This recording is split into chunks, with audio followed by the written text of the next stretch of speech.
Quality Control Laboratories, LLC. Located at H. Abalana Extension Pagsabungan Mando City, Cebu. Geotechnical investigation at proposed construction of 3-story residential house in Lapu-Lapu City, Cebu, Philippines. Ito ay upang patunayan na mayroon ang quality control laboratories. Gumanap, naghanda, at nagrekomenda ng Geotechnical Investigation Final. Ulat para sa proyekto, Geotechnical Investigation at Proposed Construction of 3-story residential house sa Bangkal, Lapu-Lapu City, Cebu. Background ng proyekto. Nagpaplano ang aming kliyente na magtayo ng 3-story residential bahay sa Bangkal, Lapu-Lapu City, Cebu. Ang gawain ay karaniwang isinagawa sa alinsunod sa American Society for Testing and Material Standard para sa lupa. Pagsisiyasat ng proyekto. Ang fieldwork ay isinagawa noong Nobyembre 25, 2025. Ang ulat na ito ay nagpapakita ng mga resulta ng geotechnical na pagsisiyasat para sa inyong tayo. Gusali. Ang lokasyon ng proyekto hindi paglalarawan ng site. Ang panukalang proyekto ay nasa Lapu-Lapu City, Cebu. Kahit layunin saklaw ng ating gawain. Ang layunin ng kasalukuyang geotechnical investigation ay ang mga sumusunod. Upang matukoy ang stratigraphy at mga kondisyon ng tubig sa lupa. Upang suriin ang mga katangian ng engineering ng tinatawag ng lupa.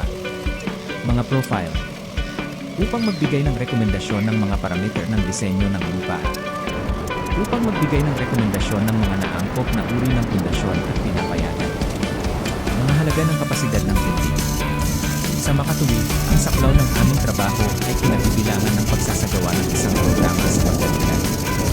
Pagsasagawa ng field at laboratory testing at paghahanda ng isang geotechnical ulat ng engineering na nagbubuod sa aming mga natuklasan at data ng pagsubok sa larangan laboratory. Pagsasama ng mga rekomendasyon tungkol sa paghahanda ng site na angkop.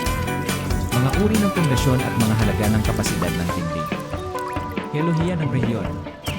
Ang Philippine Islands ay matatagpuan sa pagitan ng latitude 4°26 at 21°07 Hilaga. Ecuador, 1,830 km at sa pagitan ng longitude 116°57 at 126°38 1,062 km. Ang pinakamalaking tatlong isla ayon sa laki ay ang Luzon, Mindanao at Palawan.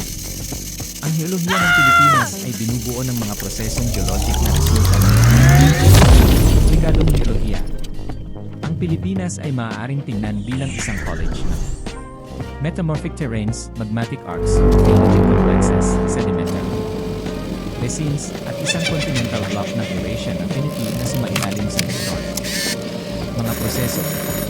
Ang Philippine Archipelago ay napapaligiran ng ilang paunahing plate tectonics tulad ng Eurasian Plate, Pacific Plate, Indo-Australian Plate, at isang minor plate. Tinatawag na Sunda Plate. Ang mga sedimentary basin na matatagpuan sa pagitan ng mga arko ay kinabibilangan ng Ilocos, Central Valley Basin, Cagayan Valley Basin, Southeast Luzon Basin, Visayas Sea Basin, Agusan Davao Basin, at Cotabato Basin. Pangkalahatang geologic na mapana.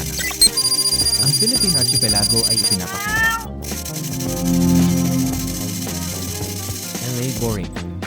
Para sa pagbabarina at pagsample, ang mga borehole ay isinulong gamit ang flash boring. Ang pamamaraan kung saan ang mga boring ay napapatatag gamit ang tuloy-tuloy na daloy ng pagbabarina. Putik. Ang mga borehole ay pinalawak hanggang sa pinakamataas na lalim na 7.5 metro sa ibaba. Umiiral na antas ng lupa. For more info, please contact us at 0908-677-5422, 0995-670-9883, 0995-141-7464 and tell number 3280626. Thank you for watching.